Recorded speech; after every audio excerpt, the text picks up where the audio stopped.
अस्सलाम वालेकुम दोस्तों, मैं उम्मीद करता हूँ खैरियत से होंगे। अच्छा, आज की जो वीडियो है ना वो है इस सप्लाई के बारे में। आपने अक्सर ना देखा होगा कि इस पावर सप्लाई के कुछ लोगों को ना कनेक्शन करना नहीं आते। सही है, वो कारीगरों के पास जाते हैं और जिससे सप्लाई लेते हैं उनसे करवाते हैं। 400-500 रुपये भरते हैं, जबकि काम कुछ नहीं होता। दो तारें मिलानी होती हैं, उसके बाद सप्लाई चालू। तो आज की वीडियो इस सप्लाई के बारे में मैं आपको बताऊंगा कि इसके अंदर कौन कौन सी तारें जो है आपने मिलानी है, तो और कौन कौन सी काटनी है। इन कुछ इतनी सारी तारों में से कौन सी तारें 12 वोल्ट की हैं और कौन सी तारें अर्थ की हैं, ठीक है ना, जो कि मिलानी है हमें। किन तारों को मिलाने से करंट ये सप्लाई चालू होगी, क्योंकि अगर आप इसको ऐसे ही चला देंगे तो ये अब नहीं चलेगी। मैं आपको अभी चला के दिखाऊँगा। अभी मैंने कुछ भी नहीं मिलाया हुआ ना, तो ये बिल्कुल नहीं चलेगी। हालाँकि ये चालू है, तो अब ये नहीं चलेगी। जब मैं इसके अंदर से तारें मिला दूंगा ना, फिर ये चलने लगेगी, फिर ये चलेगी। ठीक है, तो मैं भी इसको आपको पहले तो ऐसे चला के दिखाऊं। सही है, ऐसे चला के दिखाता हूँ कि चलती कि नहीं चलती। उसके बाद मैं इसके कनेक्शन करूँगा, उसके बाद फिर मैं चला के दिखाऊँगा। ठीक है, अभी मैं चलाता हूँ इसको। ये देखें, इसके अंदर ये केबल लगा रहा हूँ मैं, और अभी इसके अंदर लगाई के स्विच के अंदर। ये देखें, पंखा नहीं चल रहा, बिल्कुल नहीं चल रही सप्लाई। ठीक है, नहीं चल रही है। ये देख लें। अब मैं इसके ये कनेक्शन करूँगा। इसकी तारें हैं यहाँ पे 2, ये अर्थ वाली ना, ये तारें हैं, ये अर्थ वाली तारें हैं। इसको मैं काट के आपको दिखाऊंगा, ठीक है ना, फिर उसके बाद ये चलेगी।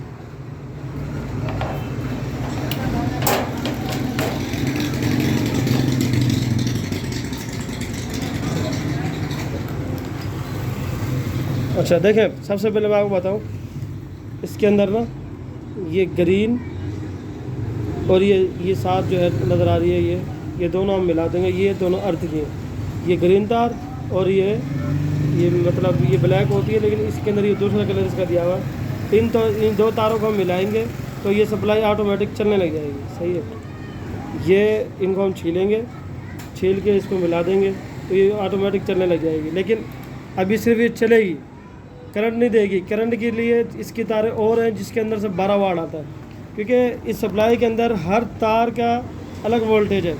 किसी में से 5 वोल्टेज आ रहा है, ठीक है, किसी में से 12 वोल्ट आ रहा है, किसी में से 9 वोल्ट आ रहा है, किसी में से 3 वोल्ट आ रहा है। तो इसके अंदर मुख्तलिफ होता है। इसके पीछे लिखा भी हुआ है, इसके ऊपर पूरी डिटेल। अब ये हमने ना अर्थ वाली तारें मिला दी हैं। अगर ये सप्लाई है चालू, ठीक है ना, अगर चाहिए सप्लाई है चालू, तो ये हम तार लगाएंगे तो ये चल पड़ेगी। अगर ये चालू नहीं है तो नहीं चलेगी।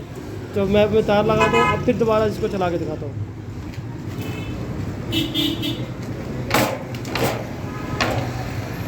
ये देखिए, अब इसके अंदर लगाता हूँ ये केबल। ये केबल लग गई, इसको पावर केबल आ गया। ये देखो, पंखा चल पड़ा है, घूम रहा है ना, देखो, ये देख लो, सप्लाई चल पड़ी है। लेकिन अभी सिर्फ ये चल रही है, अभी ये करंट नहीं दे रही है। इसकी करंट की तारें और हैं, ठीक है ना, इसकी करंट की तारें और हैं। ये देखें, ये ओके है, बिल्कुल अर्थ भी नहीं मार रही है। ठीक है, हमेशा एक बात आप याद रखें कि जब भी सप्लाई को चेक करें या बनाएं, कनेक्शन करें, तो इस सप्लाई के नीचे ना प्लास्टिक की कोई चीज़ हो। कभी भी सप्लाई को लोहे के ऊपर ना रखें। क्यों? क्योंकि लोहे के अंदर ये ट्रिप कर जाती है। ठीक है, ट्रिप करने से ये सड़ भी सकती है। कहीं भी रखनी हो घर के अंदर तो किसी लकड़े के फट्टे के ऊपर या किसी प्लास्टिक के ऊपर या किसी इस तरह की कोई शीट हो सेलुलाइड की, उसके ऊपर हो। मतलब ऐसी कोई चीज़ हो जिसके अंदर से करंट ना लगे। क्योंकि बाज़ औक़ात हम ऐसा करते हैं कि इसको कूलर के ऊपर रख देते हैं, ठीक है, कूलर के ऊपर लोहे के ऊपर रख देते हैं। काफ़ी मरतबा ये लोहे के ऊपर रखने से शार्ट हो जाती है। जब शार्ट होती है तो पूरे कूलर के ऊपर अंदर करंट आ जाता है। करंट आ जाता है तो बच्चों को शॉक लग जाता है, बड़ों को करंट लग जाता है। काफ़ी हादसा ऐसे हुए हैं, ठीक है ना। तो नुकसान से बचने के लिए ना इसका एहतियात किया करें आप। कभी भी कूलर के ऊपर सप्लाई ना रखें आप, ठीक है। अगर सप्लाई रखनी भी है तो साइड पर रखें, या कूलर के ऊपर भी रखनी है तो इस तरह की शीट या लकड़ी की शीट या प्लास्टिक की कोई भी ऐसी चीज़ हो जिसके अंदर से करंट ना गुजर सके। खुदा न खास्ता ये शॉर्ट भी हो तो आपको करंट ना लगे, आपके बच्चों को ना लगे। क्योंकि छोटी सी हमारी जो कोताही है ना, वो हमें नुकसान दे सकती है, हमारे घर वालों को नुकसान दे सकती है। तो नुकसान से बचने के लिए आप ऐसा काम किया करें जिससे आपको नुकसान ना हो। कभी भी सप्लाई को लोहे के ऊपर ना रखें, ठीक है, सब कूलर के ऊपर ना रखें, आप कूलर से हटा के रखें इस सप्लाई को, और कोशिश करें कि किसी न किसी चीज़ के ऊपर रखें, या शीट के ऊपर रखें, प्लास्टिक के ऊपर रखें, या लकड़ी के ऊपर। अब मैं इसकी तारें हैं इसके अंदर 12 वोल्ट की, उसको मैं लगा के उसको मैं काटूँगा, उसका मैं बताऊँगा कि इसके अंदर 12 वोल्ट की तार कौन सी है।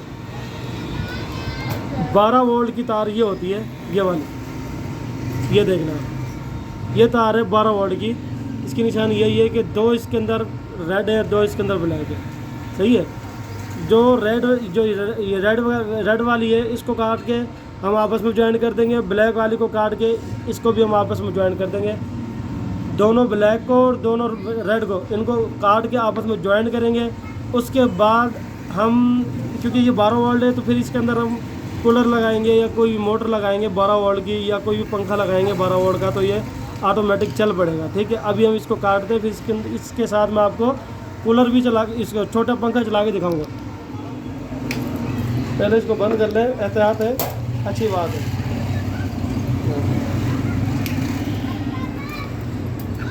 ये हम यहाँ से काटेंगे इसको, ठीक है। अब ये 2 तारें ब्लैक वाली छील के ये दोनों आपस में ज्वाइन कर देंगे, ये दोनों काट के आपस में ज्वाइन कर देंगे। उसके बाद हम कोई भी तार, मतलब पंखा वगैरह लेंगे, कूलर लेंगे, तो वो आराम से इसके साथ लगा के हम चला सकते हैं।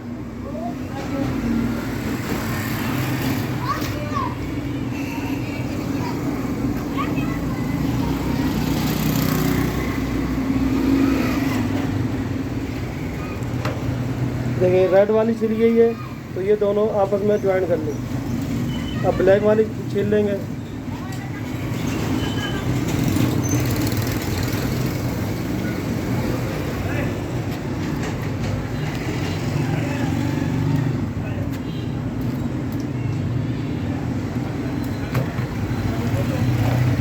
अभी ब्लैक वाली को आपस के अंदर ज्वाइन कर लेंगे।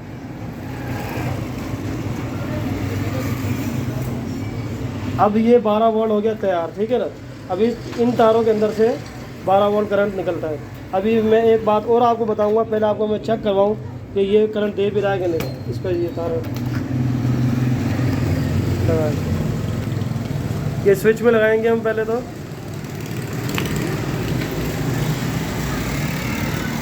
ये देखिए ये चल पड़ा है, ठीक है। तो लगा इसके साथ पंखा। अब ये छोटा पंखा है, हम इसके साथ लगा रहे हैं।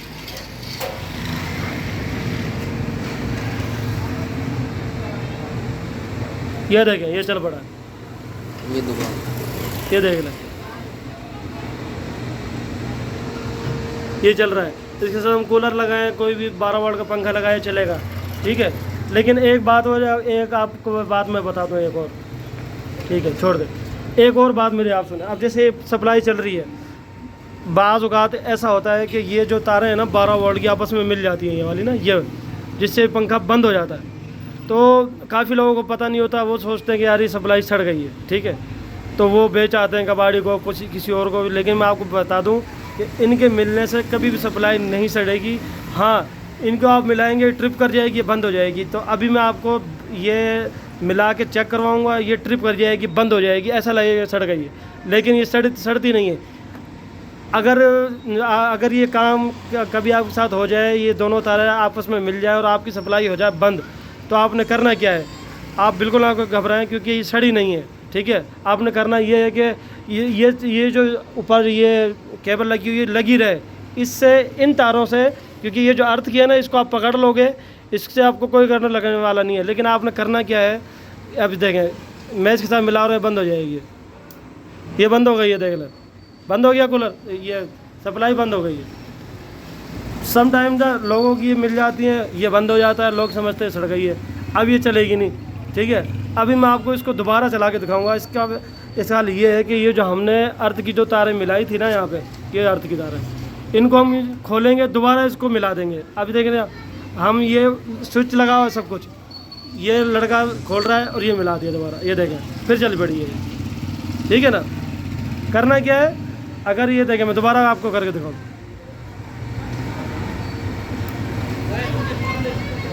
ये बंद हो गई, ठीक है। ये मैंने मिला दी है, ये बंद हो गई।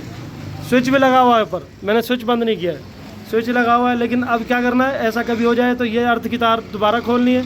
ये देख लें, कुछ भी करंट नहीं है इसके अंदर। इसको दोबारा खोलें, इसका जोड़ हटाएं, इसको दोबारा मिला दें। ये देखें, ये जोड़ खोल रहा है लड़का और ये मिलाएगा चल पड़ेगी। ये देखिए, ये चल पड़ी है दोबारा, देख रहे हैं आप। तो इस तरह का कोई भी काम हो जाए तो आपने डरना नहीं है, क्योंकि ये कोई इस तरह का कोई मसला नहीं होता। सिर्फ ये जब ये दो तारें जब मिलती हैं तो ये ट्रिप कर जाती है और ये बंद हो जाती है चटक करके। हम समझ बैठते हैं कि यार ये ख़राब हो गई है, हम आगे बेच आते हैं, क्यों हमें पता नहीं होता है। ठीक है, सड़ती सप्लाई उस सूरत में है जब अंदर से कोई मतलब इसका कैपेसिटर वगैरह सड़ जाए या इसका ट्रांसफार्मर होता है वो सड़ जाए। ये सप्लाई सड़ती उस सूरत में जब इसके अंदर कोई कैपेसिटर वगैरह है जो नज़र आ रहे हैं आपको। ये देख लें, ये देखिए, ये कैपेसिटर वगैरह लगे हुए हैं इसके अंदर, ये चॉपर वगैरह। जब तक ये नहीं सड़ेंगे ना, जब तक सप्लाई नहीं सड़ती। क्या कोई कैपेसिटर इसके अंदर से सड़ गया तो सप्लाई सड़ेगी अंदर से जब धुआं निकलेगा। कभी भी इनके मिलने से सप्लाई नहीं सड़ती है, ठीक है ना। अगर ये ऐसा हो जाए तो आपने अर्थ की तारें खोल के दोबारा ज्वाइन कर लेनी है, चाहे तार ये स्विच लगा रहा है कोई मसला नहीं है, ठीक है। तो मैं उम्मीद करता हूँ आपको वीडियो बहुत पसंद आई होगी। तो मैं फिर दोबारा बता दूँ कि ये हरी वाली और ब्लैक वाली तार जो होती है ना इसके अंदर, हरी और ब्लैक, तो इन दोनों को मिलाएंगे आप। ये होती है अर्थ की, क्योंकि जब तक अर्थ की तार नहीं मिलेगी ये सप्लाई नहीं चलेगी, ठीक है। ये अर्थ मिलेगा यहाँ से तो ये सप्लाई चलेगी। उसके बाद ये जो चार तारें होती हैं इसके अंदर साइड पे, क्योंकि पूरा गुच्छा होता है, ये तो सप्लाई छोटी है, बड़ी सप्लाइयों में बड़ा पूरा गुच्छा होता है। तो साइड पे चार तारों की अलग सा एक गुच्छा होता है, उसको आप काटेंगे। ब्लैक वाली ब्लैक में ज्वाइन करेंगे, सही है, रेड वाली रेड में ज्वाइन करेंगे। उसके बाद कोई भी आप चीज़ लगाएंगे इसके अंदर, कूलर लगाएं, पंखा लगाएं 12 वोल्ट का, तो ये चल पड़ेगी। तो मैं उम्मीद करता हूँ आपको वीडियो पसंद आई होगी। पसंद आए तो इसको लाइक करें, शेयर करें और आगे दोस्तों को शेयर करें, ताकि लोगों को पता लगे।